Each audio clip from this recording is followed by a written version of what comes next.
Episode की शुरुआत में हम लोग देखते हैं हमारे मेन कैरेक्टर को, जो कि अपनी टीम के पास जाता है। उसकी टीम में सभी के सभी हीरोज होते हैं, बस वो अकेला ही एक बीस्ट टेमर होता है। तभी उनके ग्रुप का लीडर रेन को ग्रुप से फायर कर देता है, यानी टीम से निकाल देता है। ये सुन के रेन को बिल्कुल भी समझ में नहीं आ रहा होता कि आखिर उसके साथ ये हुआ क्या। उसके बाद रेन हमें बताता है कि बीस्ट टेमर वो लोग होते हैं जो एनिमल के साथ कम्युनिकेशन कर सकते हैं और उनके साथ कॉन्टैक्ट बना सकते हैं, और उन एनिमल्स को टेम करने के बाद बीस्ट टेमर उनकी एबिलिटी और पावर्स का यूज कर सकते हैं। बीस्ट टेमर मॉन्स्टर से कॉम्बैट फाइटिंग में इतने ज्यादा अच्छे नहीं होते, इसलिए उसे एक पार्टी ज्वाइन करनी पड़ी जो थी हीरोज की पार्टी, और वो उनके ऊपर काफी ज्यादा ट्रस्ट भी करता था। लेकिन उसका ट्रस्ट अब टूट चुका था क्योंकि उसके टीममेट्स उसको उसकी टीम से निकाल रहे थे। रेन उनसे पूछता है कि आखिर मुझे रीजन तो बताओ कि तुम लोग मुझे टीम से क्यों निकाल रहे हो। तभी एक हीरो जिसका नाम लियन होता है वो कहती है, क्या तुम ये बात नहीं पहचान सकते कि हम तुम्हें क्यों निकाल रहे हैं, क्योंकि तुम हमारे लिए बिल्कुल यूजलेस हो। तभी आरियस भी कहता है कि ये सही कह रही है, तुमने आज तक किसी भी एनिमी को डैमेज नहीं दिया है, बल्कि हमें आना पड़ता है तुम्हें बचाने के लिए। तुम अपने एनिमल्स का यूज सामान कैरी करने के लिए और स्काउटिंग के लिए करते हो, तो तुम्हें नहीं लगता कि एक वर्थलेस चीज है।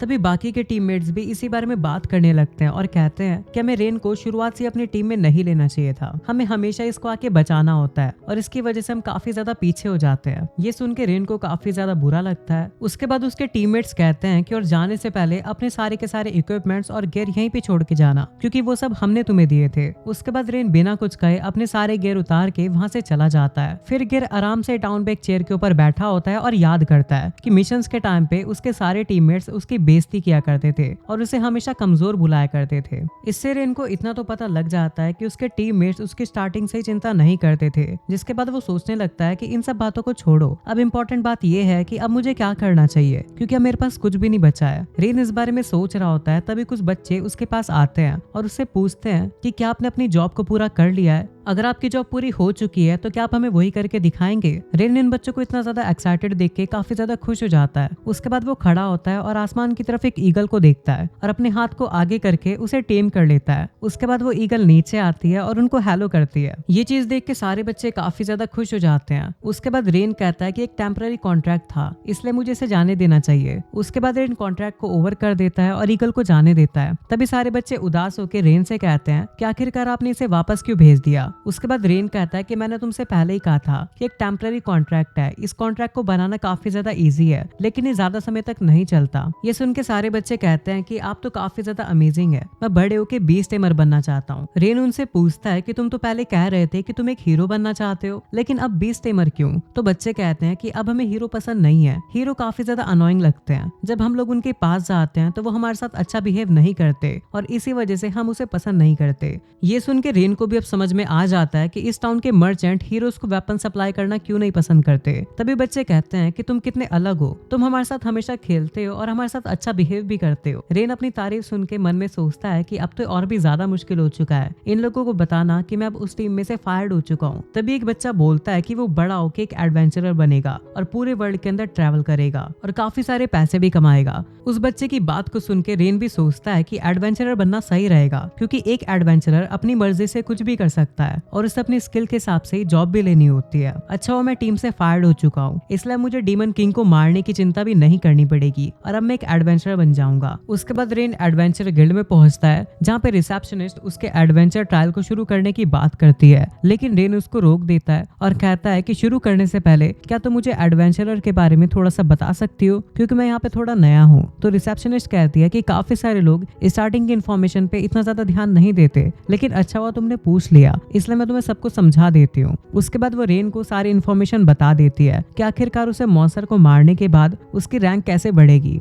सारी इन्फॉर्मेशन सुनने के बाद रेन पूरी तरीके से तैयार हो जाता है। तभी रिसेप्शनिस्ट कहती है चलो अब तुम्हें बताया जाए कि तुम्हें अपने एडवेंचर ट्रायल में क्या करना है। उसके बाद वो रेन से उसकी क्लास पूछती है, तो रेन उससे कहता है कि मैं एक बीस्ट टेमर हूँ, और ये सुनकर रिसेप्शनिस्ट थोड़ा सा घबरा जाती है और रेन से कहती है क्या तुम अकेले ही ठीक रहोगे, क्योंकि एडवेंचरर बनना काफी ज्यादा खतरनाक है। लेकिन रेन ने ठान लिया था कि वो एक एडवेंचरर ही बनेगा और वो रिसेप्शनिस्ट से कहता है कि मैं पूरी तरीके से तैयार हूँ। उसके बाद रेन अपने एडवेंचर ट्रायल में आ जाता है, जहाँ पे उसका मिशन होता है कि उसे 10 गॉब्लिन को मारना है और 20 मेडिसिन हर्ब्स को कलेक्ट करना है। रिसेप्शनिस्ट उसको बताती है कि एडवेंचर ट्रायल इसलिए हो रहा है ताकि देखा जा सके कि वो गिल्ड के लिए काबिल है या नहीं। उसके बाद हमें रेन को दिखाया जाता है जो कि सारे गॉब्लिन्स को मार देता है और उसे हराने के बाद उसे उनके अंदर से काफी सारे क्रिस्टल मिलते हैं जिन्हें वो कलेक्ट कर लेता है और अब उसके पास 10 क्रिस्टल हो चुके थे। उसके बाद हमें दिखाया जाता है कि रेन ने एक स्क्विरल का यूज किया था गॉब्लिन्स को ढूंढने के लिए। उसके बाद वो उससे अपना कॉन्ट्रैक्ट खत्म कर देता है और स्क्विरल को वहां से जाने देता है। उसके बाद वो सोचता है कि लगता है बीस्ट टीमर के लिए ये रैंक एफ के मॉन्स्टर हराने इतने भी ज्यादा मुश्किल नहीं है। उसके बाद वो सोचता है कि मैंने 10 क्रिस्टल तो कलेक्ट कर लिए और अब मुझे सिर्फ उन हर्ब्स को कलेक्ट करना है और मैं वापस गिल्ड के अंदर जा सकता हूँ। तभी अचानक से उसे किसी की चिल्लाने की आवाज आती है तो वो अंदर जंगल के अंदर जाने लगता है। उसके बाद वो देखता है कि एक मॉन्स्टर जो कि रैंक डी का है और उसके लिए वो काफी ज्यादा खतरनाक है, लेकिन फिर भी वो ये ना देखते हुए उसके ऊपर हमला करने की कोशिश करता है, लेकिन उसका जो नाइफ होता है वो टूट जाता है, जिसके बाद टाइगर को काफी ज्यादा गुस्सा आ जाता है और वो रेन को काफी ज्यादा दूर फेंक देता है और इसी वजह से मॉन्स्टर डिस्ट्रैक्ट हो जाता है और रेन की तरफ आने लगता है। ये देख के रेन कहता है कि मुझे पता था कि मैं इसे हरा तो नहीं पाऊंगा, लेकिन मैंने टाइम तो निकाल लिया जिससे वो लड़की यहाँ से भाग पाए। तभी रेन उस लड़की से वहां से भागने के लिए कहता है, लेकिन वो लड़की वहां से भागती नहीं, जिसके बाद वो काफी ऊंची छलांग लगाती है और आसमान के अंदर जाके कहती है कि मैं अपनी पूरी स्ट्रेंथ का यूज करूंगी। उसके बाद वो उस टाइगर के ऊपर काफी खतरनाक लात मारती है जिससे टाइगर वहीं पे ढेर हो जाता है। ये देख के रेन काफी ज्यादा हैरान हो जाता है और उससे पूछता है कि तुम कौन हो, लेकिन वो लड़की कोई भी जवाब नहीं देती। उसके बाद रेन सोचने लगता है कि इस वर्ल्ड में ऐसे भी कोई बीइंग होते होंगे जिनके पास काफी खतरनाक पावर होती है, जिनको हम अल्टीमेट स्पीशीज कहते हैं। अल्टीमेट स्पीशीज में फेरी या फिर डेमी गॉड्स आती है, लेकिन उसमें से काफी ज्यादा रेयर स्पीशी होती है जो कि होती है कैट स्पिरिट, और ये लड़की एक कैट स्पिरिट ही होती है। और ये चीज देख के रिन काफी ज्यादा हैरान हो जाता है। तभी वो मॉन्स्टर वहां से डिसअपीयर होने लगते हैं, लेकिन वो लड़की वहां से जा नहीं रही होती है क्योंकि वो थोड़ी बेहोशी की हालत में होती है। और जैसे वो नीचे गिरने लगती है रेन उसे पकड़ लेता है। उसके बाद वो उसे पूछता है क्या तुम ठीक हो।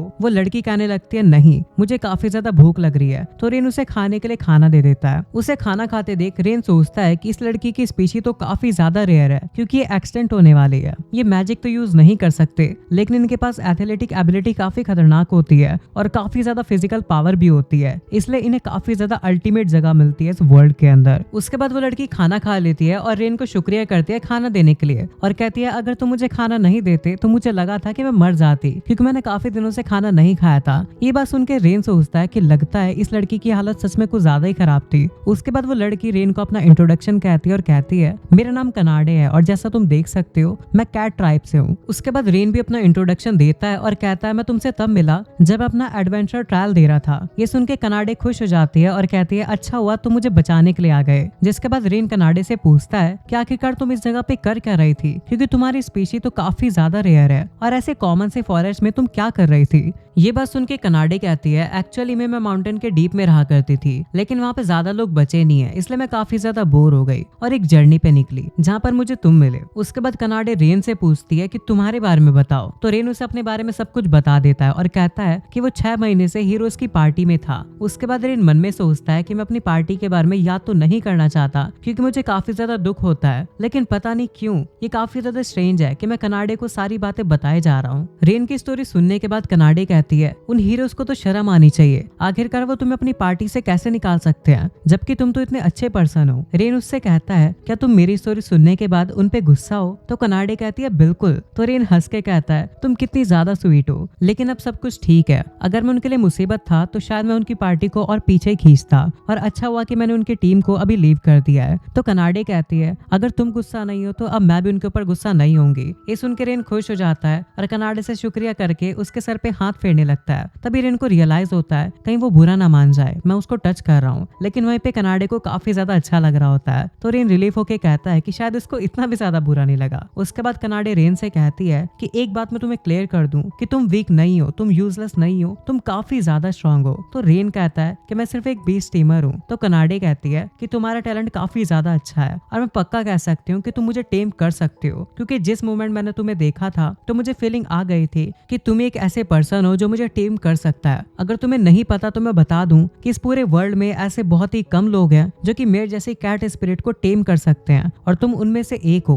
कनाडे की बात सुन के रेन सोच में पड़ जाता है और वो सोचने लगता है कि अगर मैंने कनाडे जैसे अल्टीमेट स्पीशी को टेम कर दिया तो मेरे लिए काफी बड़ी हेल्प हो जाएगी और मेरे साथ कभी भी बुरा नहीं होगा। रेन कनाडे की तरफ देख के कहता है कि रीजन ये नहीं है कि मैं कनाडे को इसलिए टेम करना चाहता हूँ क्योंकि वो अल्टीमेट स्पीशी से है, मैं कनाडे को इसलिए टेम करना चाहता हूँ क्योंकि मैं कनाडे को अच्छे से जानना चाहता हूँ और उसके साथ रहना चाहता हूँ। जिसके बाद वो कनाडे को हाँ कर देता है कि वो उसको टेम करेगा। ये सुन के कनाडे भी खुश हो जाती है। उसके बाद रेन अपने स्पेल का यूज करके कनाडे को टेम करने की कोशिश करता है। रेन कहता है ये कॉन्ट्रैक्ट हमारे बीच में एक बॉन्ड को बनाएगा। जिसके बाद वो टेम करना शुरू कर देता है। लास्ट स्टेप में रेन सोचता है कि जिस मोमेंट पे कनाडे अपना नाम मुझे दे देगी तो कॉन्ट्रैक्ट बन जाएगा। उसके बाद कनाडे अपना नाम बोलती है और उनके बीच में एक कॉन्ट्रैक्ट बन जाता है। जिसके बाद कनाडे देखती है कि उसके हाथ में एक अजीब सा पैटर्न बन जाता है। तो रेन उसे बताता है कि एक सिंबल है कि हमारे बीच में एक कॉन्ट्रैक्ट बन चुका है। ये सुन के कनाडे खुश हो जाती है और रेन से कहती है क्या सच्ची में, इसका मतलब हम एक दूसरे से बॉन्ड हो चुके हैं। ये सुन के रेन भी काफी ज्यादा खुश हो जाता है और कनाडे से कहता है हाँ ये वही सिंबल है हमारे बॉन्ड का। उसके बाद वो एक दूसरे से हाथ मिलाते हैं। कनाडे रेन से कहती है कि मैं आज से तुम्हारे साथ ट्रैवल करने वाली हूँ, काफी ज्यादा मजा आने वाला है। तो रेन कहता है हाँ। उसके बाद रेन मन में सोचता है कि मैं एक बीस्ट टीमर था जिसको हीरोज की पार्टी ने किक आउट कर दिया था, लेकिन अब कौन बिलीव कर सकता है कि मैं अब से एक अल्टीमेट स्पीशीज के साथ काम करने वाला हूँ। उसके बाद रेन अपनी एडवेंचर ट्रायल को पूरा करने के लिए एक खुली जगह पे आ जाता है जहाँ पे वो कुछ रैबिट्स के साथ एक टेम्पररी कॉन्ट्रैक्ट करता है और उन्हें ऑर्डर देता है कि जाके उन हर्ब्स को ढूंढो। जहाँ पे कनाडे काफी ज्यादा शॉक हो जाती है और कहती है कि आखिरकार तुम इतने सारे रैबिट्स के साथ टेम्पररी कॉन्ट्रैक्ट कैसे बना सकते हो, वो भी एक ही बारी में। जिसपे रेन कहता है कि ये तो काफी ज्यादा आसान है। कनाडे कहती है लेकिन ये तो काफी ज्यादा रेयर है और वैसे भी एक बीस्ट स्टीमर एक टाइम पे कॉन्ट्रैक्ट को सिर्फ एक ही जने से बना सकता है और साथ ही साथ तुमने मुझे भी टेम किया हुआ है तो तुम किसी और को टेम कर ही नहीं पाओगे। लेकिन फिर भी तुमने इन रैबिट्स के साथ कॉन्टैक्ट बनाया जो कि इम्पॉसिबल सा है। तो रेन कहता है कि जहाँ पर से वो आया है वहाँ पे सभी लोग ऐसी चीजें कर सकते हैं, तो एक बीस्ट टीमर के लिए नॉर्मल सी बात है ना। तो उस पे कनाडे परेशान होकर कहती है कि नहीं ये बिल्कुल भी नॉर्मल नहीं है। और ये चैप्टर यहीं पे एंड हो जाता है। चैप्टर 2 के स्टार्टिंग में हम देखते हैं कि रेन ने अपना एडवेंचर ट्रायल पूरा कर लिया है, जहाँ पे रिसेप्शनिस्ट उसके लाए हुए स्टोन्स और हर्ब को कंफर्म करके रेन को बताती है कि उसने एग्जाम को पास कर लिया है। वो रेन से कहती है कि वो आज से रैंक एफ का एडवेंचर बन चुका है। जिसके बाद वो रेन को एक एडवेंचर कार्ड देती है और कहती है ये तुम्हारा आईडी कार्ड की तरह काम करेगा, इसका ध्यान रखना। ये लो तुम्हारे 15 ब्रोंज कॉइन जो कि तुम्हें रिवॉर्ड के तौर पर मिलते हैं। अभी तुम एफ रैंक के एडवेंचरर हो इसलिए तुम्हें सिर्फ इतने कॉइन मिलेंगे, लेकिन जैसे जैसे तुम्हारी रैंक ऊपर जाती रहेगी तुम्हें और भी ज्यादा कॉइन्स मिलते रहेंगे। तुमने अपने ट्रायल को काफी जल्दी पूरा कर लिया है तो मुझे पूरा भरोसा है कि तुम रैंक में भी काफी जल्दी ऊपर पहुंच जाओगे, इसलिए पूरी कोशिश करना। रेन रिसेप्शनिस्ट का थैंक यू बोलता है और इस बारे में सोचने लगता है कि अगर मुझे अपनी रैंक बढ़ानी है तो मुझे रहने के लिए कोई जगह तो देखनी होगी, लेकिन इतने कम रिवॉर्ड में मेरा काम नहीं चलेगा। उसके बाद रेन कनाडे के पास जाने लगता है। कनाडे रेन को देख के काफी ज्यादा खुश होती है और उससे पूछती है कि तुम एडवेंचरर बने। तो रेन कहता है हाँ मैं एडवेंचरर बन चुका हूँ। तो कनाडे उसे कांग्रेट्स कहती है। उसके बाद रेन कनाडे से कहता है कि मैं अभी से ही क्वेस्ट पे जाना चाहता हूँ ताकि हम और भी ज्यादा पैसे कमा पाए, तो क्या तुम्हारे लिए सही रहेगा, तुम चल पाओगी? जिसपे कनाडे भी खुश होकर कहती है हाँ मैं चलूंगी।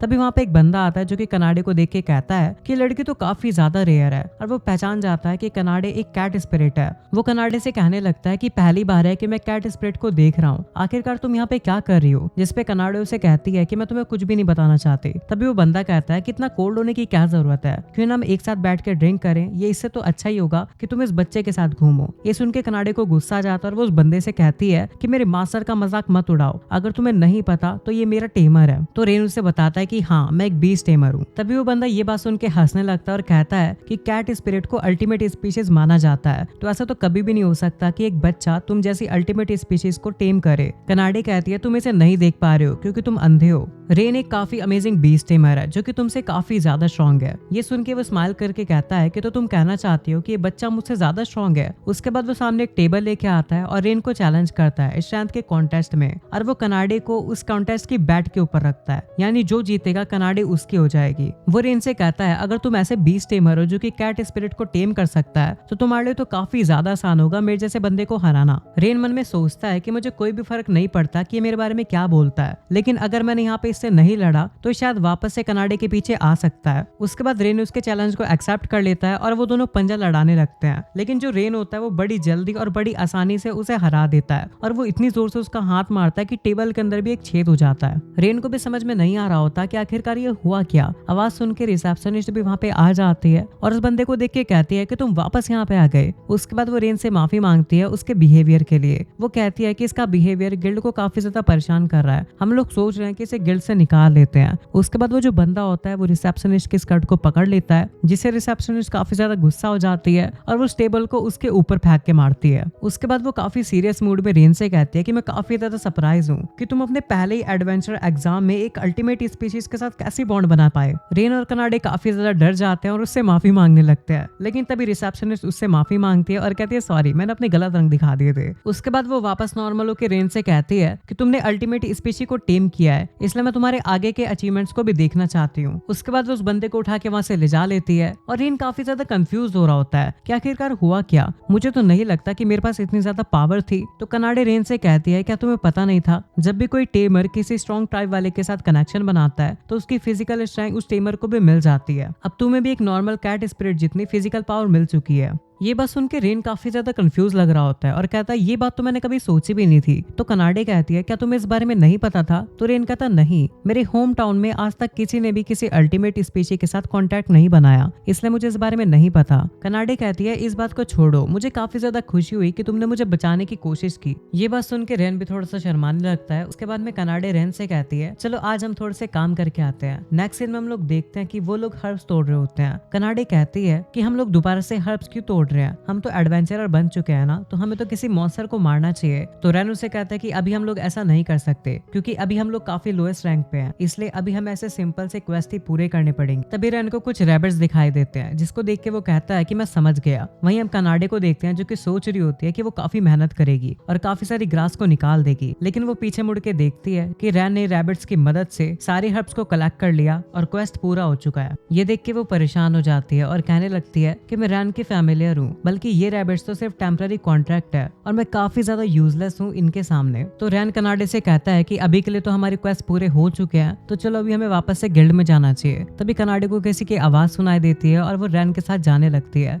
जैसे वो लोग वहाँ पे पहुंचते हैं तो देखते हैं कि काफी सारे लोग एक बूढ़े अंकल को घेर के खड़े होते हैं और बस अंकल से कहते हैं कि जैसे तुम्हारे बॉडीगार्ड ने सुना कि हम लोग एबॉन फैंग से हैं, वो डर के भाग गए, तुमने कैसे डरपोक बॉडीगार्ड हायर किए थे। तभी कनाडे को पता होता है कि इबॉन फैंस कौन होते हैं। तो वो रेन को बताने लगते हैं कि उसने एक स्टोरी सुनी थी कि जब वो ट्रैवल कर रही थी कि इबॉन फैंस का ग्रुप 100 मेंबर्स में या फिर उससे भी ज्यादा वो लोग चोरी करते हैं और काफी ज्यादा बुरे काम करते हैं। वो गुंडे बूढ़े अंकल से कहने लगते हैं या तो हमें सामान दो या फिर हम तुम्हें मार देंगे। वहीं पे रेन कनाडे से कहता है कि मैं ये नहीं देख सकता, मैं इस बूढ़े आदमी की हेल्प करना चाहता हूँ। ये सुन के कनाडे कहती है कि जैसा मैंने सोचा था आपने वैसा ही किया। उसके बाद रेन कनाडे से कहता है कि मैं जाके इन लोगों से लड़ूंगा और तुम जाके उस बूढ़े अंकल की सेफ्टी करना। वही रेन जाके उन गुंडों से लड़ने लगता है और कनाडे जाके उस बूढ़े आदमी के पास खड़ी हो जाती है। उसके बाद कनाडे रेन को लड़ते हुए देख रही होती और कहती है शुरुआत में मुझे चिंता थी क्योंकि रेन के पास एक एबनॉर्मल एबिलिटी है और साथ में अब उसको मेरी कैट स्पिरिट की पावर्स भी मिल चुकी है। मुझे चिंता थी कि वो अपने न्यू पावर्स का कुछ गलत इस्तेमाल करे और पावर आउट ऑफ कंट्रोल होने के बाद वो कहीं खुद को ही चोट ना पहुंचा ले। वो सोचने लगती है कि उसके मास्टर ने उसे ऑर्डर तो दिया है, लेकिन क्या सही नहीं रहेगा कि वो भी जाके वहाँ पे लड़ाई करे। वहीं पे रेन काफी सारे बंदों को बहुत ही अच्छे तरीके से मार रहा होता है, वो भी मार्शल आर्ट का यूज कर, जिसको देख के कनाडे कहती है ये तो काफी ज्यादा अमेजिंग है, लगता है मैं फालतू में टेंशन ले रही थी। उसके बाद वो रेन के बैटल को देखने लग जाती है और अपनी आंखें उसके ऊपर से हटा ही नहीं पा रही होती, जिसके कारण उसका चेहरा भी पूरा लाल हो जाता है। वो कहने लगती है कि रेन को देखकर उसका दिल काफी जोर से धड़कने लगता है। उसके बाद रेन उन गुंडों को हरा देता है और वो कनाडे के पास आके कहता है क्या वो बूढ़ा आदमी सेफ है, जिसपे कनाडे कहती है हाँ। उसके बाद रेन कनाडे के पास जाता है और कहता है तुम्हारा मुंह तो लाल लग रहा है, क्या तुम्हें चोट लगी है? जिस बात पे कनाडे कहती है नहीं, उस बात को छोड़ो, तुम काफी ज्यादा अमेजिंग हो, तुमने बिना किसी वेपन के उन लोगों को काफी इजीली हरा दिया। तो रेन कहता है उसे मार्शल आर्ट आती है, जिसके कारण से जब वो एनिमल को टैम करे तो उसे किसी वेपन की जरूरत ना पड़े, ताकि वो एनिमल को गलती से भी चोट ना पहुंचा दे। उसके बाद वो बूढ़े अंकल रेन और कनाडे का शुक्रिया करते हैं। उसके बाद रेन कहता है वो तो ठीक है, लेकिन तुम एक मर्चेंट हो और तुम अपने साथ एक बॉडीगार्ड भी नहीं रख रहे हो, ऐसा क्यों? वो बूढ़ा आदमी कहता है कि मैंने उन्हें हायर तो किया था, लेकिन जैसे उन्हें लगने लगा कि वो हारने वाले हैं, वो भाग गए। वो कहता है इन सब बातों को छोड़ो, सबसे मेन बात ये है कि इबॉन फैंग के लोग तुमसे बदला लेने जरूर आएंगे, इसलिए यहाँ से काफी दूर भाग जाओ। जो भी उनके खिलाफ एक्शन लेता है वो लोग उसे मार देते हैं, इसलिए तुम लोग भाग जाओ। तो रेन थोड़ा सोच के कहता है कि अच्छा तो वो एक मुसीबतों का ग्रुप है, तो ठीक है हम लोग जाके उन्हें पकड़ लेंगे। उसके बाद वो लोग वहाँ से जाने लगते हैं। तो कनाडे उससे आके कहती है क्या तुम सीरियस थे जब तुम उन लोगों को पकड़ोगे? तो रेन कहता है हाँ, वो काफी ज्यादा मुसीबतों वाला ग्रुप है, शायद से अगर हम लोग यहाँ से भाग भी जाएं तो वो लोग उस मर्चेंट के ऊपर वापस से हमला करेंगे या फिर किसी और के ऊपर, जो कि मैं नहीं चाहता। तो कनाडे रेन से कहती है लेकिन ये तो काफी ज्यादा डेंजरस यूजलेस रहेगा क्योंकि उन लोगों के ग्रुप में तो 100 से भी ज्यादा लोग हैं। तो इस पे रैन कहता है कोई बात नहीं, मेरे पास एक छोटा सा प्लान है। जिसके बाद वो लोग इबॉन फैन के बेस पे पहुंच जाते हैं जहाँ पे रैन ने एक स्क्विरल का मदद लिया होता है। ये देख के कनाडे डिप्रेस हो जाती है और कहती है मैं कितनी ज्यादा यूजलेस हूँ, एक एनिमल ने मुझे बीट कर दिया। जिस पे रैन कहता है नहीं, तुम यूजलेस नहीं हो, तुम यहाँ पे हो, जो कि सबसे बड़ी हेल्प है। ये सुन के कनाडे थोड़ा खुश हो जाती है और वो रैन से उसका प्लान पूछती है। तो वो उसे एक बी दिखाता है और कहता है मैं इसका यूज करने वाला हूँ एक टेम्पररी कॉन्ट्रैक्ट बना के। ये भी काफी ज्यादा स्पेशल स्पीशीज से है, इनके अंदर एक पैरालाइसिस पॉइजन होता है, अगर ये तुम्हें काट लेता है तो तुम आधे दिन के लिए हिल भी नहीं पाते हो। ये सुन के कनाडे कहती है तो काफी ज्यादा अमेजिंग है, लेकिन एक सेकंड, ये बी तो एक इंसेक्ट होती है, तो तुमने इसे टेम कैसे किया?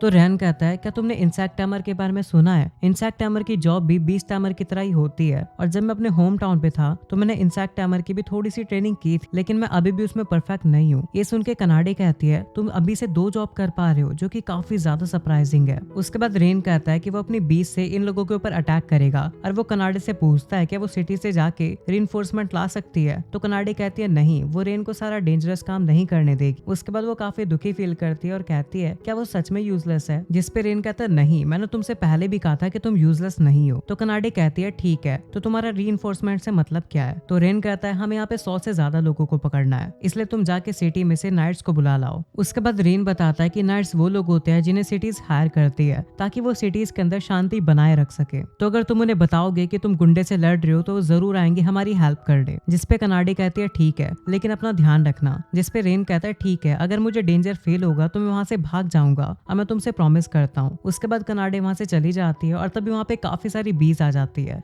जिसको देख के रेन कहता है तो तुम सारी एक साथ इकट्ठा हो गई हो। जिसके बाद रेन उन सभी बीस के साथ अपना टेम्पररी कॉन्ट्रैक्ट बना लेता है। इसके बाद हमें पता लगता है कि उस बूढ़े अंकल ने जिन बॉडीगार्ड्स को हायर किया था वो हीरोज का ग्रुप होता है, जो कि गुंडों से डर के काफी दूर भाग के आ चुके होते हैं। वहाँ पे वो लोग बताते हैं कि एरियस और एगैथ कोई और काम कर रहे हैं और लीन और मीना कोई और काम कर रहे हैं जिससे वो थोड़े से पैसे कमा सके। तभी लीन अपनी टीम के बीस टेमर के ऊपर सारा ब्लेम डाल के कहती है कि तुम सबसे पहले क्यों भागे, तुम्हें वहाँ पे लड़ना चाहिए था। तभी बीस टेमर कहता है कि मैंने तुमसे पहले ही कहा था कि मैं एक बीस टेमर हूँ जो कि लड़ नहीं सकते। तो लीन उसे कहती है कि तुमने एक छोटी सी स्क्विरल का यूज किया एरिया को स्काउट करने के लिए, तुम्हें 10 से 20 एनिमल्स का यूज करना चाहिए था। ये सुन के वो बीस टेमर काफी ज्यादा हैरान हो जाता है और उसे कहने लगता है कि तुम किस बारे में बात करी, एक बीस टेमर काफी मुश्किल से 2 एनिमल्स को टैम कर पाता है एक ही समय पे, तुम 10 की बात कर रही हो। तो वो बताता है कि एक बीस टेमर एक बारी में सिर्फ एक ही एनिमल को टैम कर सकता है, अगर वो उससे ज्यादा करेगा तो उसकी नस भी फट सकती है। ये सुन के लीन सोचने लगती है कि अगर ऐसा है तो रैन इतने सारे एनिमल्स को कैसे टैम कर पाता है। जिसके बाद वो बीस टेमर से कहने लगती है कि तुम झूठ बोल रहे हो, और वो उससे कहती है कि हम लोगों को नहीं पता लगने दे सकते कि हीरोज की पार्टी फेल हो चुकी है। और लीन उस बंदे से कहती है कि तुम इस मिशन का ब्लेम अपने ऊपर लो कि तुम हारे हो, ना कि हम लोग। वो बंदा उनकी बात नहीं मानता, लेकिन लीन उससे कहती है कि मैं 1000 से भी ज्यादा स्पेल्स का यूज कर सकती हूँ और मीना की हीलिंग किसी को भी रिवाइव कर सकती है। तो सोच के देखो हम तुम्हें कितनी बारी और कितना दर्द दे सकते हैं। ये सोच के वो बंदा डर के मारे वहां से भाग जाता है। तभी मीना लीन से कहती है कि क्या होगा अगर ये बंदा सच कह रहा होगा, इसका मतलब रेन तो बहुत ही ज्यादा पावरफुल है। वहीं पे लीन कहती है नहीं, ऐसा हो ही नहीं सकता कि रेन इतना ज्यादा पावरफुल हो। इधर हम देखते हैं रेन को जिसने 20 की मदद से सभी लोगों को पैरालाइज कर दिया होता है और वो अपना टेम्पररी कॉन्ट्रैक्ट को खत्म कर देता है और 20 को वापस भेज देता है। तभी कनाडे भी वहाँ पे वापस आ जाती है काफी सारे एडवेंचरस को लेकर। कुछ एडवेंचरस रेन से कहता है कि तुम काफी ज्यादा अमेजिंग, गिल्ड में भी और यहाँ पे भी, बाकी यहाँ का सब कुछ हम पे छोड़ दो, तुम जाके रेस्ट करो। तभी रेन उससे पूछता है कि नाइट्स यहाँ पे क्यों नहीं आए, सिर्फ एडवेंचरस क्यों आए? तो वो कहता है कि नाइट्स को अच्छा नहीं लगता हमारे साथ काम करना, इसलिए वो नहीं आने वाले। जिसके बाद वो एडवेंचरस वहां से चले जाते हैं। उसके बाद रेन कनाडे को शुक्रिया करता है इतनी हेल्प करने के लिए। कनाडे भी काफी ज्यादा खुश हो जाती है रेन की हेल्प करने के बाद। तभी अचानक से वहाँ की जमीन हिलने लगती है और तभी पता लगता है कि वहाँ पे कुछ मॉन्स्टर आ चुके हैं जिनका नाम लिजर्ड किंग होता है। रेन उनको देख के कहने लगता है कि रैंक सी के मॉन्स्टर यहाँ पे क्या कर रहे हैं। तभी गुंडा कहने लगता है कि मैंने इसी समय के लिए इन लोगों को पैड बना के रखा था, अब ये तुम सभी लोगों को खत्म कर देगा। तभी एक लिजर्ड मैन आके उस गुंडे के मार देता है और बाकी लोगों के ऊपर भी हमला करना शुरू कर देता है। उसके बाद रेन देखता है कि सारे काफी ज्यादा गुस्से में आ चुके हैं। तभी रेन जाके एक लिजर्ड मैन के मुक्का मार देता है और सारे लोग देख के काफी ज्यादा हैरान हो जाते हैं कि इतने ज्यादा पावरफुल मॉन्स्टर से कैसे लड़ाई कर रहे हैं। जिसके बाद रेन उन एडवेंचरर्स से कहता है कि तुम बैंडिट्स को लेके इस केव से बाहर जाओ, इन लोगों को हम संभाल लेंगे। जिसके बाद सभी एडवेंचरर्स वहां से चले जाते हैं और रेन को सेफ रहने के लिए कहते हैं। उसके बाद रेन कहता है कि अगर अभी मैं उन हीरोज के साथ होता तो मैं डिसाइड कर लेता कि मैं उन लोगों को नहीं हरा सकता हूँ, लेकिन अब मैं डिफरेंट हूँ, अब मेरे साथ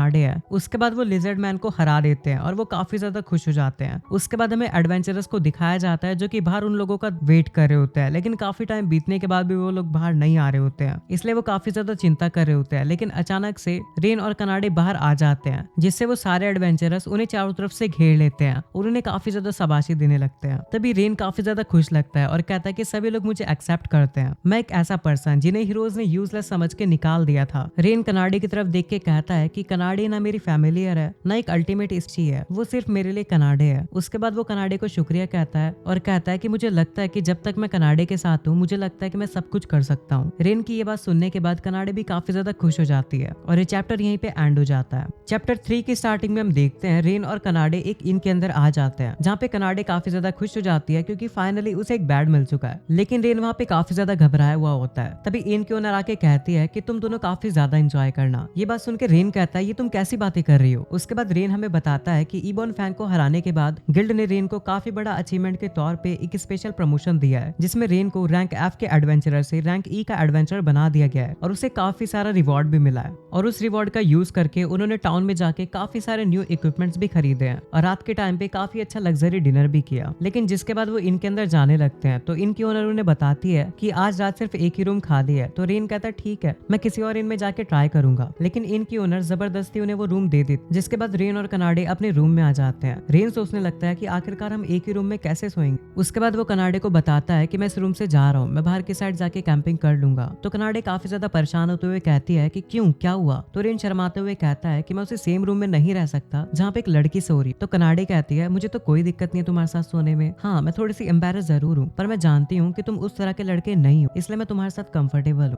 ये सुन के रेन कहता है ध्यान से सुनो, तुम लोगों के ऊपर इतना इजीली ट्रस्ट नहीं कर सकती, वैसे भी हम लोग थोड़े दिनों पहले ही मिले हैं और हम लोग एक दूसरे को अच्छे से जानते भी नहीं है, तो तुम मेरे ऊपर ट्रस्ट कैसे कर सकते। ऐसा कहकर रेन वहां से जाने लगता है, लेकिन कनाडे उसे रोक कर कहती है कि ऐसा नहीं है कि मैं किसी के ऊपर भी ट्रस्ट कर लेती हूँ, मैं सिर्फ तुम्हारे ऊपर ट्रस्ट करती हूँ क्योंकि मैं जानती हूँ कि तुम हो, तुम बाकियों की तरह नहीं हो, और वैसे भी हम लोग आपस में कॉमरेड्स हैं। ये सुन के रेन काफी ज्यादा खुश हो जाता है और वो कनाडे से कहता है ठीक है, मैं बाहर नहीं सोऊंगा, यहीं पे सो जाऊंगा। जिसको सुन के कनाडे भी काफी ज्यादा खुश हो जाती है। उसके बाद हमें रात को दिखाया जाता है कि रेन आराम से सो रहा होता है, लेकिन कनाडे अभी भी जाग रही होती है और सोच रही होती है कि रेन सच में काफी अच्छा पर्सन है। सभी अल्टीमेट स्पीशीज में कैट स्पिरिट सबसे ज्यादा रेयर होती है, जिसकी वजह से काफी सारे ह्यूमंस मेरे को पकड़ के पैसे के लिए या फिर अपने लालच को पूरा करने के लिए मुझे पकड़ना चाहते थे। लेकिन जब मैं रेन से मिली तो वो मेरे को देख के काफी ज्यादा सरप्राइज हुआ, पर उसने बिना किसी लालच के मेरी जान बचाई। रेन मुझे बाकी नॉर्मल लड़कियों की तरह ट्रीट करता है, जो बात मुझे काफी ज्यादा अच्छी लगती है। जिसके बाद कनाडे कहती है कि मैं पक्के से कह सकती हूँ कि रेन अभी भी काफी ज्यादा हर्ट है क्योंकि उसे उसकी पार्टी से निकाल दिया गया। वो एक्ट तो ऐसे करता है जैसे उसे कोई भी फर्क नहीं पड़ता, लेकिन अंदर ही अंदर मुझे पता है कि वो काफी ज्यादा सैड है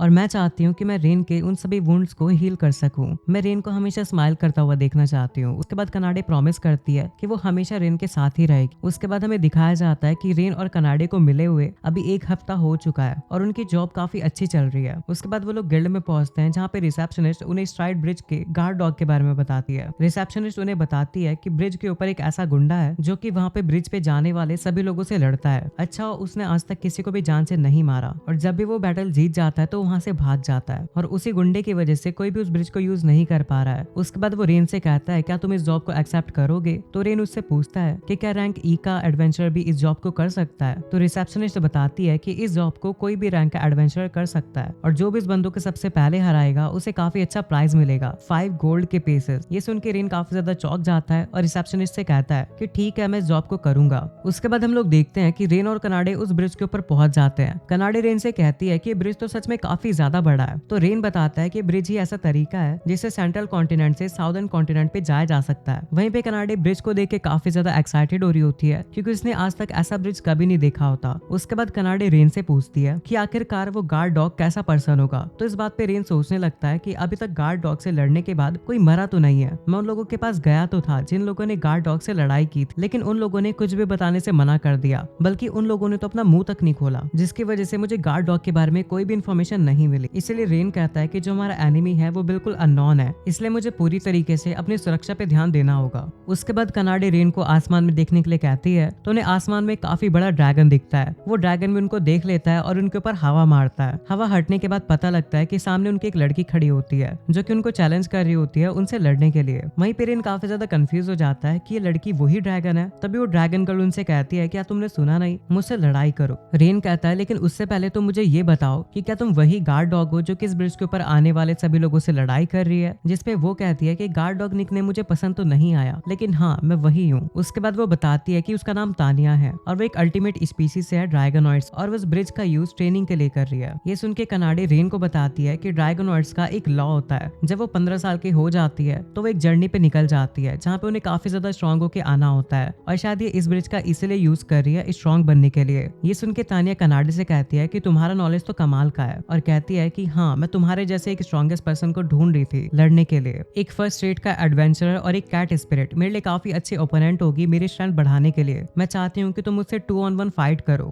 और मैं इस ब्रिज को तब तक छोड़ के नहीं जाऊंगी जब तक तुम मुझसे लड़ोगे नहीं। वहीं पे रेन घबरा के कहने लगता है कि मैंने नहीं सोचा था कि मैं एक अल्टीमेट स्पीशीज से यहाँ पे लड़ूंगा। तभी कनाडे रेन से कहती है कि चिंता मत करो, याद है ना कि मैं एक अल्टीमेट स्पीशीज से हूँ। ये सुन के रेन के अंदर थोड़ा सा कॉन्फिडेंस आ जाता है और वो कहता है तुम सही कह रही हो। उसके बाद उनके बीच की लड़ाई शुरू हो जाती है। तानिया काफी ज्यादा स्पीड में आके रेन के ऊपर हमला करती है, लेकिन रेन उस अटैक को डॉज कर लेता है, जिससे तानिया काफी ज्यादा इंप्रेस होकर रेन से कहती है कि आधे से ज्यादा लोग इसी अटैक से हार जाते हैं, लेकिन तुम काफी ज्यादा स्ट्रांग हो। लेकिन रेन को काफी ज्यादा मुश्किल हो रही होती है इस अटैक को ब्लॉक करने में। उसके बाद रेन पीछे हटता है तो तानिया इस बार अपनी फायर से हमला करती है। इस अटैक को रेन तो ब्लॉक कर लेता है, लेकिन कनाडे की पूंछ जल जाती है। उसके बाद रेन जाता है कनाडे की पूंछ पे लगी हुई आग को बुझाने के लिए। उसके बाद कनाडे को काफी ज्यादा गुस्सा आ जाता है तानिया के ऊपर, और वो उसके ऊपर हमला करने लगती है, और इस बार दोनों के बीच में काफी खतरनाक लड़ाई हो रही होती है, जिसको देख के रेन काफी ज्यादा हैरान हो जाता है। रेन कहने लगता है कि चीटिंग तो है, लेकिन इसी मौके का फायदा उठाकर वो पीछे से तानिया के ऊपर हमला करने जाता है, लेकिन तानिया उसके अटैक को डॉज कर लेती है और उन दोनों को पकड़ के घुमाकर आसमान में फेंक देती है। जिसके बाद वो उनके ऊपर फायर से हमला करती है।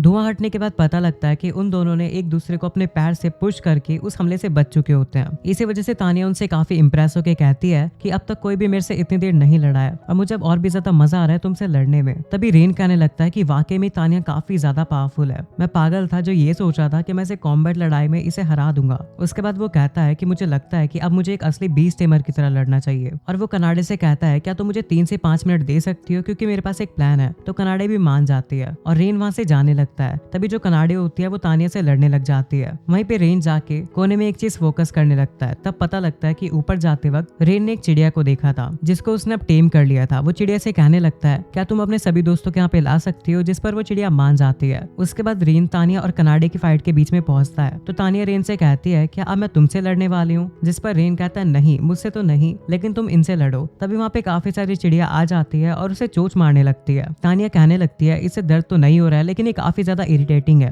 उसके बाद वो सभी चिड़िया को हटा देती है और वो रेन से कहती है क्या तुम मुझसे मजाक कर रहे हो, तुम इन चिड़िया से मेरे को हर्ट करना चाहते थे। तभी अचानक से तानिया नीचे गिर जाती है और उसको समझ में नहीं आ रहा होता कि आखिर ये क्या हो गया। तो रेन बताता है कि इस चिड़िया का नाम पीटो है और ये पॉइजनस होती है, और तुम जैसे ड्रैगन भी इनकी इतनी सारी चोंच खाने के बाद थोड़ी देर के लिए तो पॉइजनस हो ही जाओगी। उसके बाद रेन तानिया के पास पहुंचता है और तानिया रेन से कहती है कि ठीक है मैं हार मानती हूँ। ये सुन के रेन कहता है कि तुम इतनी जल्दी हार क्यों मान रही हो। तो तानिया कहती है कि मैं अपनी उंगली को भी नहीं हिला पा रही, तो मैं तुमसे जीतूंगी कैसे। ये सुन के कनाडे काफी ज्यादा खुश होकर रेन से चिपक जाती है। उसके बाद रेन तानिया के पास जाता है और कहता है तुम्हें हमारे साथ चलना होगा। तानिया कहती है क्यों, तुम मुझे बाकी ह्यूमंस को बेचना चाहते हो। तो रेन कहता है नहीं ऐसा नहीं है, मुझे सिर्फ तुमसे बात करनी है, और मैं ये चाहता हूँ कि तुम मुझसे प्रॉमिस करो कि तुम ऐसा दोबारा नहीं करोगी। ये सुन के वो कहती है कि क्या होगा अगर मैं मना करूंगी तो। रेन कहता है मुझे नहीं पता, हो सकता है हमें ये चीजें बाद में सॉल्व करनी पड़े। ये सुन के तानिया कहती है कि आखिरकार ये कैसा जवाब हुआ, तुम मुझे कहीं पे भी ले जाकर कुछ भी कर सकते हो, तुम कितने ज्यादा अजीब हो। तभी कनाडे तानिया को उंगली लगाने लगती है और कहती है कि रेन को परेशान करना बंद करो, जैसा वो कह रहा है वैसा ही करो, वरना तुम्हें पनिशमेंट मिलेगी। जिसके बाद तानिया उसकी बात मान जाती है और कहती है ठीक है मैं चलूंगी। जिसके बाद वो गिल्ड में पहुंचते हैं, जहाँ पे रिसेप्शनिस्ट काफी ज्यादा हैरान हो जाती है रेन की बात सुनने के बाद कि उन्होंने गार्ड डॉग को हरा दिया है। रिसेप्शनिस्ट कहती है कि मैं तुम पे पूरा भरोसा करती हूँ, लेकिन अभी हमें इस स्टोरी को कंफर्म करना पड़ेगा, और स्टोरी कंफर्म होने के बाद में तुम्हें तुम्हारा रिवॉर्ड मिल जाएगा।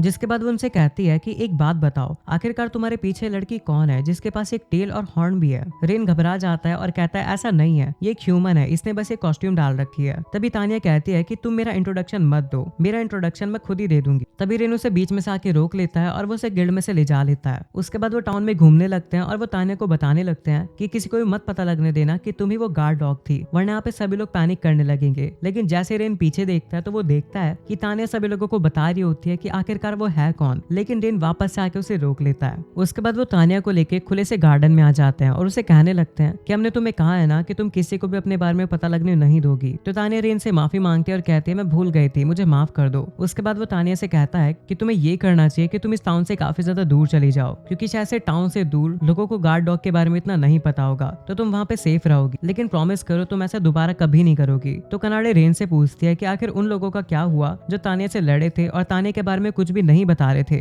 जिसपे तानिया कहती है कि मैंने उन्हें डराया नहीं था, शायद वो इसलिए डर रहे होंगे क्योंकि उनकी बेइज्जती हो जाती कि वो एक लड़की से हार गए। उसके बाद रेन तानिया से कहता है कि ठीक है अब तुम जाओ कहीं और, ताकि तुम अच्छे से अपनी ट्रेनिंग कर पाओ बिना किसी को तकलीफ पहुंचाए। तभी तानिया कहती है कि मैं ट्रेनिंग में तुम लोगों को तो हरा नहीं पाई, इसलिए मैं चाहती हूँ कि मैं अब से तुम लोगों के साथ ही रहूं, जिससे मेरी अच्छी खासी ट्रेनिंग होती रहेगी और वैसे भी तुम्हारे साथ मुझे काफी ज्यादा मजा आएगा। जिसके बाद वो खड़ी होकर रेन को गले लगा लेती है और कहती है मुझे तुम पसंद हो, तुमने मुझे प्रोटेक्ट भी किया था। उनको देख के कनाडे काफी ज्यादा जेलस होने लग जाती है और कहती है कि मेरी मास्टर से दूर रहो। तभी तानिया कनाडे से कहती है कि क्या तुम जेलस फील कर रही हो, जिसपे कनाडे कहती है नहीं, मेरे को सिर्फ ऐसा लग रहा है कि रेन को परेशानी हो रही होगी तुम्हारे ऐसे गले लगाने से। उसके बाद रेन कहने लगता है कि मुझे कोई दिक्कत नहीं है कि हम तानिया को अपनी पार्टी में रखें, तुम क्या चाहती हो कनाडे। तो कनाडे कहती है तानिया थोड़ी सी तो मीन है, लेकिन मुझे कोई भी दिक्कत नहीं है इसे अपनी पार्टी में रखने में। उसके बाद तानिया रेन से कहते हैं कि चलो अब डिसाइड हो गया, तुमने कनाडे के साथ एक कॉन्ट्रैक्ट बनाया हुआ है, तो तुम अब मेरे साथ भी एक कॉन्ट्रैक्ट बना पाओगे, तो मेरे साथ एक कॉन्ट्रैक्ट बनाओ। तो रेन मान जाता है और वो कहने लगता है कि अब मैं कैट स्पिरिट के साथ एक ड्रैगनॉड के साथ भी कॉन्ट्रैक्ट बनाने वाला हूँ, कितना ही अलग फीलिंग है। उसके बाद वो तानिया के साथ एक कॉन्ट्रैक्ट बना देता है और तभी तानिया देखती है कि उसके हाथ पे भी कनाडे के जैसा एक मार्क आ चुका है। तानिया कहती है काफी ज्यादा अजीब है, मुझे ऐसा लग रहा है कि मैं रेन के साथ कनेक्ट हो चुकी हूँ, लेकिन कुछ भी हो मुझे अच्छा लग रहा है। वहीं पे रेन काफी ज्यादा थका हुआ लग रहा होता है, तो तानिया उसके पास जाके उसके गाल खींच के कहती है कि तुम हंस क्यों नहीं रहे हो कि तुमने मेरे साथ कॉन्टैक्ट बनाया है। तभी वो रेन को मास्टर कह के बोलती है कि आपके साथ मैं आगे से काम करने वाली हूँ। अगले सीन में हम हीरोज के ग्रुप को देखते हैं जो कि जंगलों में गए थे, लेकिन उन्हें कुछ भी नहीं मिला था और उन्हें अपने मिशन में काफी ज्यादा दिक्कत आ रही थी, क्योंकि मॉन्स्टर के साथ साथ एनिमी को ढूंढना काफी ज्यादा मुश्किल था, इसलिए उन्हें रेन की याद आने लगती है। तभी बाकी हीरोज भी एक दूसरे से लड़ने लगते हैं और कहने लगते हैं कि इतना ज्यादा डिफिकल्ट काम है। तभी आर्योस जो उनके टीम का लीडर होता है वो एक इवल स्माइल करके कहता है कि चलो हम रेन को वापस ले आते हैं, क्योंकि वो काफी ज्यादा बेवकूफ है और वो काफी ज्यादा काइंड भी है, इसलिए वो हमारे ऑफर को मना नहीं करेगा। हम उससे कहेंगे कि उस टाइम पे हम इतने ज्यादा सीरियस नहीं थे उसे टीम से निकालने के लिए, लेकिन अब हम उससे माफी मांगेंगे और उसे वापस से टीम में ऐड होने के लिए कहेंगे, और जिस टाइम पे हम उस फॉरेस्ट को पास कर लेंगे हम उसे वापस से अबैंडन कर देंगे। वहीं पे सीन चेंज होता है और हम देखते हैं कि तानिया और कनाडे आपस में लड़ रही होती है कि आखिरकार रेन के चेहरे की तरफ देख के कौन सोएगा, लेकिन उनके लड़ाई के बीच रेन बड़े आराम से सो रहा होता है और ये चैप्टर यहीं पे एंड हो जाता है। एपिसोड 4 की स्टार्टिंग में रेन हमें बताता है कि तानिया को हमारी पार्टी में ज्वाइन करने के बाद हमारे ग्रुप में पूरे 3 मेंबर हो चुके हैं और उसके बाद हम एक न्यू क्वेस्ट को पूरा करने के लिए निकल चुके हैं, जो कि है स्लाइम को मारना। वहीं तानिया अपनी फायर पावर को यूज करके सभी स्लाइम को जला देती है। वहीं रेन बताने लगता है कि स्लाइम काफी कमजोर मॉन्स्टर होते हैं जिनको रैंक एफ का एडवेंचरर भी काफी इजीली हरा सकता है, और इसी वजह से ज्यादातर एडवेंचरर स्लाइम को इग्नोर करते हैं और सभी स्लाइम आपस में मिलके अपने आप को काफी जल्दी मल्टीप्लाई कर लेते हैं और जाकर फील्ड को खराब करने लगते हैं। जिसके बाद हम कनाडे को देखते हैं जो कि काफी परेशान सा मुंह बना के कहती है कि स्लाइम्स। तो तानिया उससे कहती है कि क्या हुआ, क्या तुम्हें स्लाइम से डर लगता है। तो कनाडे कहती है बिल्कुल भी नहीं, उन्हें हराना तो काफी ज्यादा आसान है, लेकिन स्लाइम काफी ज्यादा चिपचिपे होते हैं, इसलिए उन्हें हराने के बाद मैं अपने आप को काफी ज्यादा चिपचिपा फील करती हूँ, जो कि मेरे को बिल्कुल भी पसंद नहीं है। ये सुन के तानिया कहती है अगर तुम उनके ऊपर फिजिकल अटैक करोगी तो ऐसा ही होगा, तो चलो मैं एक काम करती हूँ, मैं तुम्हारे लिए उन सभी स्लाइम को अपने फायर पावर से खत्म कर दूं। ये सुन के कनाडे काफी ज्यादा खुश हो जाती है और उसकी तारीफ करने लगती है। ये सुन के तानिया कहती है कि मेरी और भी ज्यादा तारीफ करो। वहीं रेन भी इन दोनों को देख रहा होता है और वो कहता है कि स्टार्टिंग में मुझे नहीं लगता था कि इन दोनों की अच्छी दोस्ती हो जाएगी, लेकिन अब ऐसा बिल्कुल भी नहीं लगता है, इन दोनों की काफी अच्छी दोस्ती हो चुकी है। इसको देख के रेन काफी ज्यादा खुश हो जाता है। उसके बाद वो वापस से स्लाइम को ढूंढने में लग जाते हैं, लेकिन उन्हें कोई भी स्लाइम नहीं दिख रहा होता, जिसको देख के रेन कहता है कि अब समय आ चुका है स्लाइम्स को आसमान से देखने का कि आखिर वो कहाँ पे है। उसके बाद वो लोग एक बर्ड के पास आ जाते हैं। तभी कनाडे रेन से कहती है क्या तुम इस बर्ड का यूज करके उन स्लाइम्स को ढूंढोगे। तभी रेन कहता है नहीं, इस बार मैं एसिमिलेट की मदद से उन स्लाइम्स को ढूंढूंगा। ये सुन के कनाडे और तानिया काफी ज्यादा कंफ्यूज हो जाते हैं कि आखिर रेन कह क्या रहा है। तभी रेन अपनी टेमिंग एबिलिटीज का यूज करके उस बर्ड को टेम करने लगता है और वो अपनी एक नई पावर का यूज करता है। उसके बाद अचानक से रेन बेहोश होकर नीचे गिर जाता है। तो तानिया और कनाडे काफी ज्यादा घबरा के कहने लगती है कि आखिरकार रेन को क्या हुआ। तभी वो लोग देखते हैं कि जो उसके सामने बर्ड है उसमें से रेन कहने लगता है कि मैं यहाँ पे हूँ। ये देख के कनाडे कहती है कि रेन तो एक चिड़िया में बदल गया। तो रेन उसे समझाता है कि वो चिड़िया में नहीं बदला है, उसने बस थोड़ी देर के लिए अपनी सोल उसके अंदर ट्रांसफॉर्म किया, और इसी स्किल को हम लोग एसिमिलेशन कहते हैं। ये सुन के कनाडे कहती है कि मुझे विश्वास नहीं होता कि तुम ये सब कर सकते हो। इस पर रेन कहता है कि ये तो एक बीस्ट टेमर के लिए नॉर्मल सी बात है ना, जिसको देखकर तानिया और कनाडे कहती है नहीं बिल्कुल भी नहीं। उसके बाद रेन हवा में उड़ जाता है और वो कहता है कि वो स्लाइम के ग्रुप्स को ढूंढने जा रहा है और तब तक वो तानिया से कहता है कि जब तक मैं वापस नहीं आ जाता तब तक मेरी बॉडी का ध्यान रखना। उसके बाद हम देखते हैं कि वो लोग काफी सारे स्लाइम्स के पास पहुंच जाते हैं तो कनाडे काफी बड़ा पत्थर उठा के कहती है कि मैं इन सबको मार दूंगी, लेकिन तानिया कनाडे को बीच में से रोक लेती है और वो रेन से कहने लगती है क्या कि तुम मैजिक का यूज कर सकते हो। तो रेन कहता है कि हाँ, मैं थोड़ा हल्का फुल्का मैजिक यूज कर सकता हूँ, जैसे कि हीलिंग और फायर बॉल। फिर रेन बताता है कि पहले उसने मैजिक यूज करने की कोशिश करी थी लेकिन वो सिर्फ इन्हीं 2 मैजिक को सीख पाया। ये सुनकर तानिया कहती है अगर ऐसी बात है तो क्या तुम इन स्लाइम्स के ऊपर अपनी फायर बॉल से हमला कर सकते हो। तो रेन कहता है कि मेरे पास इतना फायर पावर नहीं है कि मैं इनके ऊपर हमला कर पाऊं, लेकिन तानिया उसे जबरदस्ती कहती है कि अरे करके तो देखो। उसके बाद रेन सामने आता है और अपनी फायर बॉल के मैजिक को यूज करता है। रेन का फायर बॉल का मैजिक इतना ज्यादा खतरनाक होता है कि पूरे जंगल में काफी खतरनाक ब्लास्ट होता है और सभी स्लाइम एक ही बारी में खत्म हो जाते हैं। ये देखकर तानिया कहने लगती है कि जैसा मैंने सोचा था बिल्कुल वैसा ही हुआ। जब तुमने कनाडे के साथ कॉन्ट्रैक्ट बनाया था तब तुम्हें कैट स्पिरिट की फिजिकल पावर मिली थी, यानी जब तुमने मेरे साथ कॉन्ट्रैक्ट बनाया तब तुम्हें मैजिक और ड्रैगोनाइट मिल गया। जो ड्रैगोनाइट का मैजिक होता है वो अल्टीमेट स्पीशीज के अंदर सबसे खतरनाक होता है और वो अभी तुम्हें मिल चुका है। लेकिन रेन को कुछ भी समझ में नहीं आ रहा होता है कि आखिर तानिया उसे क्या कह रही है। जिसके बाद वो कहती है देखो स्लाइम वापस से आ चुके हैं तो क्यों ना हम इन्हीं के ऊपर प्रैक्टिस करें। जिसके बाद वो रेन से कहती है कि मैजिक को कंट्रोल करना थोड़ा सा मुश्किल है, इस मूवमेंट पे तुम अच्छे से मैजिक को कंट्रोल नहीं कर सकते हो, लेकिन हमें पता है कि तुम अपनी तरफ से बेस्ट करोगे क्योंकि आखिरकार तुम हमारे मास्टर जो। तानिया की बात सुनने के बाद रेन के अंदर काफी कॉन्फिडेंस आ जाता है और वो कहने लगता है कि वो अल्टीमेट स्पीशीज के साथ है तो वो अपनी बेइज्जती नहीं करवा सकता है, इसलिए अब उसे और भी ज्यादा स्ट्रॉन्ग बनना होगा। उसके बाद वो तानिया से कहता है कि प्लीज मुझे सिखाओ कि मैजिक कैसे यूज किया जाता है। तानिया कहती है मैं तुम्हें सिखा दूंगी लेकिन तुम्हें काफी ज्यादा ध्यान देना पड़ेगा। तो रेन भी मान जाता है। जिसके बाद तानिया रेन को मैजिक सिखाने लगती है लेकिन उसके सिखाने का तरीका काफी ज्यादा अजीब होता है। वो काफी ज्यादा गुस्से में और डांटते हुए रेन को मैजिक सिखाने लगती है, लेकिन फाइनली उसी की वजह से रेन अपनी मैजिक को कंट्रोल कर पाता है। अगले सीन में हम लोग देखते हैं कनाडे और तानिया को जो कि गिल्ड के बाहर खड़ी होती है, जहाँ पे एक छोटी बच्ची आके उनसे पूछती है कि तुम लोग यहाँ पे क्या कर रहे हो। तो कनाडे उन्हें बताती है कि हम लोगों ने अपनी जॉब फिनिश कर ली है और हम गिल्ड में रिपोर्ट करने वापस आए हैं। उसके बाद वो बच्ची तानिया से पूछती है कि आज तुमने किस चीज को मारा। तो तानिया उसको बताती है कि आज हमने काफी सारे स्लाइम्स मारे। ये सुन के वो बच्चे कहते हैं हाँ, मेरी मम्मी मुझसे कह रही थी कि वो स्लाइम्स फील्ड के सारे वेजिटेबल्स खा जाते हैं। तो तानिया उस बच्चे से कहती है कि अब तुम्हें चिंता करने की कोई जरूरत नहीं है, सारे स्लाइम्स खत्म हो चुके हैं तो तुम्हें जितनी वेजिटेबल्स खानी है तुम खा सकते हो। जिसके बाद रेन गिल्ड से बाहर आ जाता है और कहता है कि क्वेस्ट पूरा हुआ और हमें काफी अच्छा रिवॉर्ड भी मिला है। उसके बाद हम देखते हैं कि अब सभी लोग मार्केट के अंदर जाके काफी अच्छा खाना खा रहे होते हैं और काफी सारी चीजें खरीद रहे होते हैं। तभी रेन बताने लगता है कि तानिया को सभी लोगों ने एक्सेप्ट कर लिया है, ये समझ के कि तानिया एक अजीब लड़की है जो कि ड्रैगनॉर्ड के कपड़ों में घूमती रहती है और कभी कभार उसने सभी के सामने अपनी आइडेंटिटी बताने की भी कोशिश की है, लेकिन बाद में सब कुछ ठीक है। और अभी डिनर के टाइम पे कनाडे और तानिया काफी तेज तेज खा रहे होते हैं। ये देखकर रेम कहने लगता है कि अल्टीमेट स्पीशीज का पेट भी अल्टीमेट होता है, लेकिन कुछ भी हो। उसके बाद वो उन दोनों का शुक्रिया करता है आज की हेल्प करने के लिए। तानिया रेम से कहती है लेकिन आज का ज्यादा काम तो तुमने ही किया है अपनी पावर्स के साथ। जिस पर रेम कहता है नहीं, तुमने भी काफी ज्यादा हेल्प की है और तुमने मुझे मैजिक भी तो सिखाया है। और तानिया भी अपनी तारीफ सुनकर थोड़ी खुश हो जाती है। उसके बाद वो रेम से पूछती है कि तुमने टेमिंग कहाँ से सीखी। तभी कनाडे भी बीच में बोल पड़ती है और कहती है कि मुझे भी जानना है कि तुमने टेमिंग एबिलिटी कहाँ से सीखी। तो रेम कहता है कि स्टोरी इतनी ज्यादा इंटरेस्टिंग नहीं है, तुम लोग सुन के क्या ही करोगे। लेकिन तानिया और कनाडे उससे कहते हैं कि कोई बात नहीं, हमें तुम्हारी स्टोरी फिर भी जाननी है। तो रेम भी मान जाता है और बताता है कि उसने टेमिंग अपने होम टाउन में सीखी है। रेम के विलेज के अंदर सभी बीस्ट टेमर एक साथ ही रहा करते थे और रेम के मॉम डैड भी एक बीस्ट टेमर ही थे। और इसी वजह से जब वो वर्ल्ड के बारे में चीजें जान रहा था तो उसे टेमिंग के बारे में भी काफी चीजें पता लग चुकी थी। उसके बाद रेन कहता है कि जो इंसेक्ट टेमिंग की पावर उसने कनाडे को दिखाई थी वो भी उसने अपने विलेज में ही सीखी है। रेम कहता है उसका विलेज काफी छोटा और एक नेमलेस विलेज था, लेकिन फिर भी वो जगह काफी अच्छी थी। तो तानिया रेम से कहती है कि थी से तुम्हारा क्या मतलब है। तो रेम कहता है क्योंकि उसका जो होम टाउन है वो अब एग्जिस्ट नहीं करता। ये सुनने के बाद कनाडे को काफी ज्यादा बुरा लगता है और वो रेम से कहने लगती है माफ करना, मुझे ये बात पता नहीं थी। रेम कहता है कोई बात नहीं, मैं समझ सकता हूँ। उसके बाद कनाडे कहती है कि असलियत में उसने ये बात क्यूरियोसिटी में नहीं पूछी थी, वो बस रेन के बारे में सब कुछ जानना चाहती है। तो तानिया भी यही बात कहती है कि मुझे रेन के बारे में और जानना है और वो रेन से कहने लगते हैं कि अगर तुम्हारे लिए बताना मुश्किल हो रहा है तो तुम हमें मत बताओ। तभी रेन कहने लगता है कि मेरे कॉम्बैट्स मेरे बारे में जानना चाहते हैं, मैं इस फीलिंग को समझ सकता हूँ। उसके बाद वो डिसाइड करता है कि वो उन्हें अपनी स्टोरी बताएगा। तो रेन बताता है कि जब वो 12 साल का था तब उसके पेरेंट्स काफी ज्यादा बिजी थे काम में, इसलिए उसे अकेले प्रैक्टिस करने जाना पड़ता था।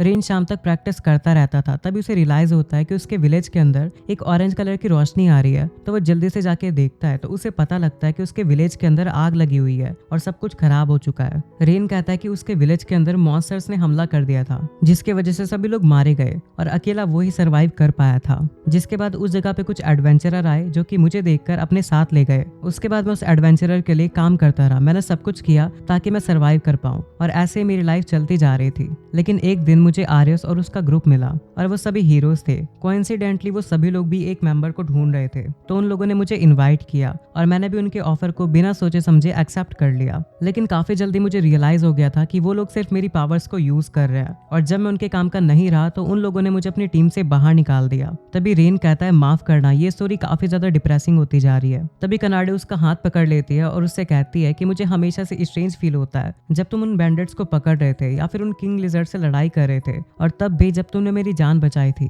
मैं हमेशा से यही सोचती थी कि तुम हमेशा अपने आप को खतरे में क्यों डालते हो, क्यों तुम दूसरे लोगों के लिए इतना सब कुछ करते हो। पर अब मुझे समझ में आ रहा है, असलियत में रेन दूसरों की स्ट्रेंथ बनना चाहता है, क्योंकि तुम नहीं चाहते कि दूसरे लोग भी तुम्हारे जैसा सैड एक्सपीरियंस फील करें, और इसलिए तुम दूसरों के लिए इतनी मेहनत से लड़ते हो। उसके बाद तानिया भी रेन के हाथ के ऊपर हाथ रखती है और कहती है तुम काफी ज्यादा काइंड हो, तुम्हारे जैसा सेल्फ सेक्रीफाइसिंग और काइंड बंदा मैंने आज तक नहीं देखा। उसके बाद वो लोग कहने लगते हैं कि हम लोग काफी ज्यादा प्राउड हैं कि आप हमारे मास्टर हैं। ये सुन के रेन काफी ज्यादा इमोशनल हो जाता है और कहने लगता है कम से कम किसी ने तो मुझे एक्नॉलेज किया। उसके बाद तानिया काफी गुस्से में कहने लगती है आखिरकार वो हीरोज की पार्टी कितनी ज्यादा स्टूपिड है, तुमने उन्हें कितना ज्यादा सपोर्ट किया लेकिन लास्ट में उन्होंने तुम्हें यूजलेस कहा। मुझे काफी ज्यादा गुस्सा आ रहा है। तभी कनाडे भी कहती है कि मैं बैट लगा के कह सकती हूँ कि रेन के बिना वो हीरोज की पार्टी काफी बड़े ट्रबल में होगी। तभी रेन उन्हें शांत होने के लिए कहता है और कहता है कि तुम्हें चिंता करने की कोई जरूरत नहीं है, मैं उन सब चीजों से काफी ज्यादा आगे बढ़ चुका हूँ। तभी तानिया शर्माने लगती है और कहती है कि मैं तुम्हारे लिए चिंता नहीं कर रही हूँ, मैं तो बस ये कह रही हूँ कि वो हीरो कितने ज्यादा बुरे हैं। तभी कनाडे भी सामने आ जाती है और कहती है कि तुम कितनी ज्यादा काइंड हो। तभी तानिया कहती है मुझे टीज करना बंद करो। उसके बाद अगले दिन वो अपने दूसरे क्वेस्ट पे आ जाते हैं जहाँ पर वो ऑर्क्स को मार रहे होते हैं। वहीं कनाडे तानिया से कहती है चलो चैलेंज लगाते हैं, कौन सबसे ज्यादा मारेगा। तो तानिया चैलेंज को एक्सेप्ट कर लेती है। उसके बाद तानिया काफी सारे ऑर्क्स के ऊपर अपने फायर बॉल मार के उन्हें हरा देती है। तभी रेन को दिखाया जाता है जो कि उन्हीं से लड़ रहा होता है। तभी वो कहता है कि अब हमारी ऑर्क को हराने की जॉब है, जहाँ पे ऑर्क ई रैंक के मॉन्स्टर्स होते हैं। इनकी फिजिकल स्ट्रेंथ गॉब्लिन से ज्यादा डिफरेंट तो नहीं है, लेकिन इनके पास एक वेपन होता है और ये थोड़े से स्मार्ट होते हैं। तभी रेन मुक्के से जाके काफी सारे ऑर्क को मार देता है। कनाडे भी काफी सारे ऑर्क्स को मारने के बाद कहती है कि अगर हम लोग इसी तरह से करते रहेंगे तो हम लोग क्वेस्ट को काफी जल्दी कंप्लीट कर लेंगे। तभी रेन उनसे आके कहता है कि अपने गार्ड को नीचे मत होने दो, अभी हम लोग सिर्फ बिगिनर हैं, हमें ज्यादा एक्सपीरियंस नहीं है, इसलिए संभाल के काम करो। लेकिन तानिया अभी भी कॉन्फिडेंस में होती है और वो रेन से कहती है चिंता करने की जरूरत नहीं है, ऐसा हो ही नहीं सकता कि मेरे जैसे ड्रैगनॉइड इन छोटी से ऑर्क से हार जाए। उसके बाद वहां से जाने लगती है और वो देखती है कि एक ऑर्क अभी भी बच रहा होता है और जैसे वो उसे खत्म करने वाली होती है लेकिन वो ऑर्क उसका पैर पकड़ लेता है। तानिया उसे घबरा कर उसे मार तो देती है, लेकिन तभी एक ऑर्क आके पीछे से उसके ऊपर हमला करने ही वाला होता है, लेकिन तभी रेन आके उसे बचा लेता है और वो ऑर्क रेन के हाथ पे एक चाकू मार देता है। तभी कनाडे आके उस ऑर्क को मार देती है। तानिया काफी ज्यादा पैनिक होकर रेन से कहने लगती है कि तुम्हारा तो काफी ज्यादा खून बह रहा है। तो रेन कहता है कि तुम्हें चिंता करने की जरूरत नहीं है, मैं अपने आप को हील कर सकता हूँ। उसके बाद रेन अपने आप को हील कर लेता है और अपनी चोट को सही कर लेता है। रेन उससे कहता है कि ऐसा चेहरा मत बनाओ, मैं बिल्कुल ठीक हो चुका हूँ। लेकिन तानिया काफी ज्यादा घबराई हुई होती है और वो रेन से कहती है कि ये सब मेरी वजह से हुआ है। लेकिन रेन उसे कहता है कि चिंता करने की जरूरत नहीं है, मैं बिल्कुल ठीक हूँ और अब हमें वापस से गिल्ड में जाना चाहिए। उसके बाद जब रेन गिल्ड से बाहर निकलता है तो वो देखता है कि तानिया तो वहाँ पे है ही नहीं। तो वो कनाडे से कहता है कि तानिया किधर गई। तो कनाडे उसे बताती है कि वो थोड़ी देर अकेला रहना चाहती थी। उसके बाद हम देखते हैं कि तानिया एक ब्रिज के पास खड़ी होकर काफी दुखी लग रही होती है। तब एक छोटी सी बच्ची वहाँ पर आती है और वो तानिया से पूछती है कि आज तुमने किसको हराया। तो तानिया कहती है आज मैंने किसी को भी नहीं हराया। तानिया को दुखी देखकर वो लड़की तानिया से कहती है कि क्या तुम्हें चोट लगी है, अगर तुम्हें चोट लगी है तो तुम्हें बताना चाहिए, ऐसा मुझे मेरी मॉम ने सिखाया है। ये सुनकर तानिया कहती है कि तुम्हारे पास तो काफी काइंड मदर है। तो वो बच्ची तानिया को शांत होने के लिए कहती है। उसके बाद वहाँ से चली जाती है। तानिया को अब रियलाइज होने लगता है कि उसने अपने टीममेट्स को चिंता में डाल दिया था। वो काफी ज्यादा कॉन्फिडेंट हो चुकी थी, इस वजह से उसने अपने गार्ड को नीचे रख दिया था। वो सोचने लगती है कि आखिरकार वो अब रेन से वापस कैसे मिलेगी। तभी वो देखती है कि रेन वहाँ पे आ जाता है। वो तानिया से कहता है कि क्या हुआ। तो तानिया उससे माफी मांग के कहती है कि तुमने मुझे वार्न किया था लेकिन मैं फिर भी बेवकूफी कर बैठी। तानिया रोने वाली होती है। तभी रेन उसके सर पे हाथ रख के कहता है कि कोई बात नहीं। तभी तानिया उससे कहती है कि क्या तुम मुझ पे गुस्सा नहीं हो। रेन कहता है कोई बात नहीं, अगर तुम अपनी गलती को समझ गई तो दोबारा से इसको मत दोहराना, और वैसे भी मैं काफी ज्यादा खुश हूँ कि तुम हर्ट नहीं हो, क्योंकि कनाडे भी तुम्हारे बारे में काफी ज्यादा चिंता कर रही थी। तभी कनाडे भी वहाँ पे आ जाती है और तानिया को गले लगा के कहती है कि क्या तुम ठीक हो? तो तानिया कहती है हाँ मैं बिल्कुल ठीक हूँ। उसके बाद वो इनमें वापस पहुंचते हैं तो रेन इनकी ऑनर से पूछता है क्या दूसरा रूम रेडी हो गया, जिसपे वो कहती है नहीं अभी वो बिल्कुल भी रेडी नहीं है, आज तुम काफी ज्यादा मजे करना। वहीं तानिया रेन को देख के कहने लगती है कि रेन मुझ पे बिल्कुल भी गुस्सा नहीं था, बल्कि वो खुश था ये देख के कि मैं बिल्कुल ठीक हूँ। रात के टाइम पे रेन जमीन पे नीचे सो रहा होता है, तभी तानिया देख लेती है और कहने लगती है कि कितना अजीब है, ये हमें अपना बेड दे देता है सोने के लिए और नीचे सोना कितना ज्यादा मुश्किल होता होगा। तानिया रेन को देखने लगती है और कहती है कि रेन कितना ज्यादा काइंड पर्सन है, मैं रेन के फेस को अपने दिमाग से निकाल ही नहीं पा रही हूँ और पता नहीं मैं इतना ज्यादा वार्म क्यों फील कर रही हूँ। आखिरकार मैं सब क्या सोच रही हूँ, मुझे ऐसा लग रहा है कि मैं रेन को पसंद करने लगी हूँ। लेकिन उसके बाद वो कहती है ऐसा नहीं हो सकता, मैं तो इसमें सिर्फ थोड़ा सा इंटरेस्टेड हूँ, आगे का मुझे नहीं पता। जिसके बाद वो रेन को कंबल उड़ा देती है और कहती है कि अपना ध्यान प्रॉपर्ली रखा करो। उसके बाद वो उसे गुड नाइट कहती है और सो जाती है। अब अगले दिन वो लोग कहीं पे जा रहे होते हैं जहाँ पे कनाडे काफी ज्यादा खुशी से गाना गा रही होती है। तानिया रेन से कहते हैं कि हाल ही में हम काफी सारे क्वेस्ट एक साथ ले रहे हैं, अब समय आ चुका है कि हम तुम्हारे लिए कुछ इक्विपमेंट खरीद लें, क्योंकि कनाडे और मैं तो अल्टीमेट स्पीशीज हैं, इसलिए हमें इक्विपमेंट की जरूरत नहीं है, लेकिन तुम तो एक ह्यूमन हो इसलिए तुम्हें जरूरत पड़ेगी। तब रेन भी मान जाता है और कहता है कि हम सिटी में जाके इक्विपमेंट को खरीद लेंगे। उसके बाद रेन अचानक से रुक जाता है और देख के काफी ज्यादा हैरान हो जाता है, जिसके बाद हमें पता लगता है कि उनके सामने हीरोज का ग्रुप खड़ा होता है, जिसको देखकर रेन काफी ज्यादा हैरान हो जाता है और आर्यस रेन से कहता है कि काफी समय हो गया कि मैं तुमसे नहीं मिला। और ये चैप्टर यहीं पे एंड हो जाता है। अगर आपको इसके आगे का पार्ट देखना है तो वीडियो को लाइक जरूर से कर देना, साथ में चैनल को सब्सक्राइब करके बेल आइकन कॉल पे सेट करना मत भूलना। आपका थोड़ा सा टाइम लगता है सब्सक्राइब करने में, लेकिन उससे जो खुशी मिलती है ना वो नेक्स्ट लेवल होती है, तो कर लो। तो मिलता है नेक्स्ट वीडियो में, तब तक के लिए बाय बाय।